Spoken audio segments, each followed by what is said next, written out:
December 4th, 1872. A ship is discovered floating in the Atlantic Ocean. No crew, no bodies, no lifeboats. But the cargo is intact. The food is fresh. The captain's log is open on his desk, mid-sentence. 10 people vanished from a perfectly functioning ship. For 150 years, historians called it a mystery. But when you investigate the physical evidence, you don't find a mystery. You find something else entirely. This is the Mary Celeste, and today we're solving it. I'm the lead investigator for Global Paradox. Most historians will tell you it was a mutiny or a waterspout, but they ignore the physical evidence that doesn't fit the natural narrative. We are looking at the cargo, 1,701 barrels of industrial alcohol. We are looking at the strange explosion theory that leaves no burn marks. We are investigating a moment in 1872 where 10 people made a choice that sealed their fate. This is the investigation of the sea's greatest unsolved mystery. Imagine you're a sailor on the Dei Gratia, spotting a silhouette on the horizon of the Atlantic. It's the Mary Celeste, a ship you know well. But as you draw closer, you realize something is wrong. Her sails are torn, but she's upright. She's not sinking. You board the ship expecting to find a crew in distress.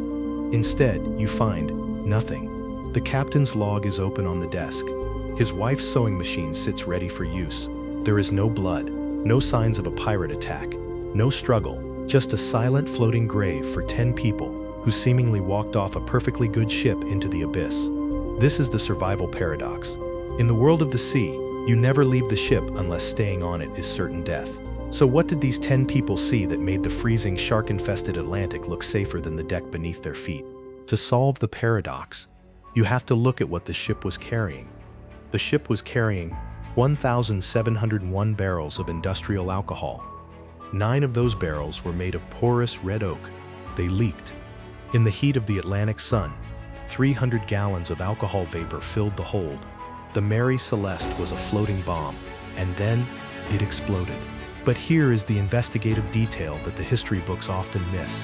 When the Dei Gratia crew boarded her, there were no scorch marks, no fire damage, no smell of smoke.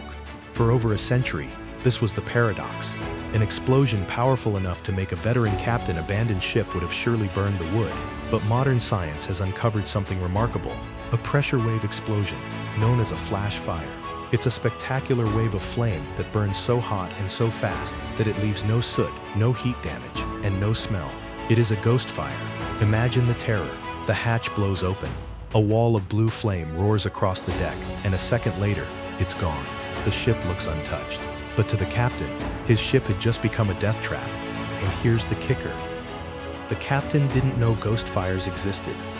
To him, the ship just exploded and then looked fine, like a bomb went off in a nightmare. He thought, if it can explode once, it can explode again. So he made the only choice that made sense: get everyone off now. But if the ghost fire didn't kill them, why didn't they just get back on the ship? The answer lies in a single piece of wood found on the deck, the sounding rod. This was a tool used to measure how much water was in the ship's hold. When the investigators found it, it was lying abandoned on the planks. This tells us that just before the evacuation, Captain Briggs was panicked. He had found 3.5 feet of water in the hull. To a captain, that looks like a sinking ship. But here is the paradox. The Mary Celeste wasn't sinking. The water was there because one of the pumps was disassembled, and the ship had recently survived a storm. In his fear, Briggs made a fatal error. He ordered his family and crew into the small lifeboat. His wife, his 2-year-old daughter, everyone. But he didn't want to lose his ship. He tied the lifeboat to the Mary Celeste with a stout 3-inch rope, intending to trail behind her until the danger passed. It seemed like a reasonable plan. Stay close to the ship, wait for the fumes to clear, climb back aboard when it's safe. But the Atlantic is not a place for temporary plans. A sudden gust of wind, a sharp swell, and the rope, the only thing connecting 10 living souls to their world, snapped. Because the sails were still set, the Mary Celeste did exactly what she was built to do. She caught the wind and sailed away. Perfectly upright, perfectly safe, leaving her captain to watch his home vanish into the horizon from a tiny boat that was never meant to survive the open ocean. They were only 400 yards away from safety when the rope broke. They were 400 yards from safety when the rope snapped. The Mary Celeste caught the wind and sailed away. Perfect, intact, empty. And Captain Briggs watched his home disappear over the horizon from a lifeboat that was never meant to survive the open ocean. 10 people died because of a ghost fire that left no trace, a miscalculation about water in the hold, and a rope that broke. In the end, the Mary Celeste didn't kill them. Fear did. The ship was found weeks later, still sailing, still perfect, still empty. A floating monument to a captain who made the logical choice that turned out to be wrong. What would you have done? If you saw a wall of fire explode across your deck and then vanish with no trace, would you stay on the ship or take your chances in the lifeboat? Drop your answer below. Investigation closed.